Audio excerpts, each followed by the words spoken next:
Gilbo here at JGilbo11, taking a look at some pitching options for tonight's slate. Just 5 games. Weather might be able to cut that down to actually 3 tonight. Keep an eye on St. Louis and Milwaukee. That's looking like a postponed threat. And Mets and Braves is as well, thunderstorms in the area. So could be a night where we just kind of drop things down. I mean, overall, it's not a good pitching slate anyway, but we would definitely be taking some options off the board. We'll be talking about options in safer environments, but also I'll talk about some of those pitchers that are in the poor weather regions. So first one, looking at Dan Straley. Given it's 5 games, obviously coming off a big San Diego start, double-digit strikeouts. Definitely bumped up his strikeout numbers for 2017. I mean, 11.2% swinging strike rate, 27.4% strikeout rate on the year, both far and above his career norm. This guy's never been a real big strikeout pitcher. Does a decent job at limiting damage, which is nice to see. I think for the price, he's overly expensive. But on a 5-game slate, I think it is what it is at this point, and you got to take it. But you look at Straley, I do think he's probably the safer of the bunch here. And it's not saying a whole lot, but I look at the Rays. I mean, they do rank 11th in WOBA. They are top 10 ISO. They do have a 25.7% strikeout rate. Tropicana is also good for pitchers as well. I think Straley is going to come in as probably the chalkiest option. So I think in cash games, you're probably all going to be in the same boat with Straley. GPPs, I still think he'll come in fairly chalky just with the strikeout upside that Tampa brings. But with that being said, I think Straley is probably your number one option, which once again really does say a lot about the slate. Moving on here, we'll talk about the 2 weather guys. Jaime Garcia against the Mets who are obviously exploding for offense of late. I'm not in love with the guy, but I do think he's a tournament option if weather is playable. You look, I mean, Yoenis Cespedes not in the lineup, which helps it out.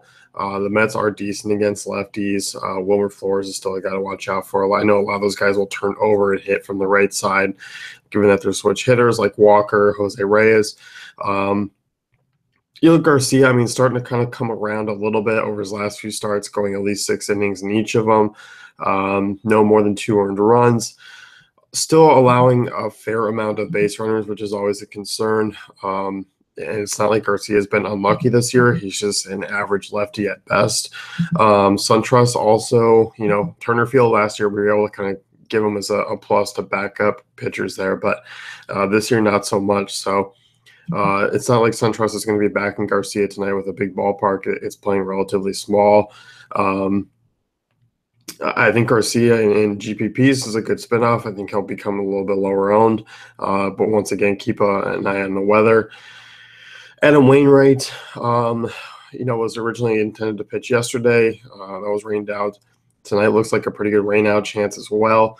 If something ever comes up, I mean, Brewers are a team that do struggle against the curveball, which Wainwright is throwing quite a bit these days. Strikeout rate for Milwaukee is high, up around 25%. They rank 18th in WOBA, but obviously have the highest ISO against right-handed pitching in the league. With Wainwright, I do think he becomes an option if weather is playable. You can certainly look decent ballpark. Wainwright pitched way better at home last year, dropped his ERA down by a couple of runs. Decent home favorite. Brewers line up should be without Ryan Braun again.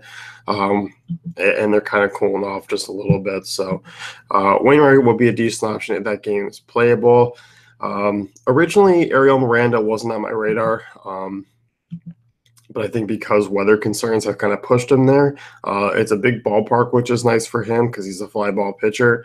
Los Angeles obviously doesn't have a lot of power either. I know we saw a couple home runs there last night from guys, but for the most part, the Angels, I mean, not a good offense at all.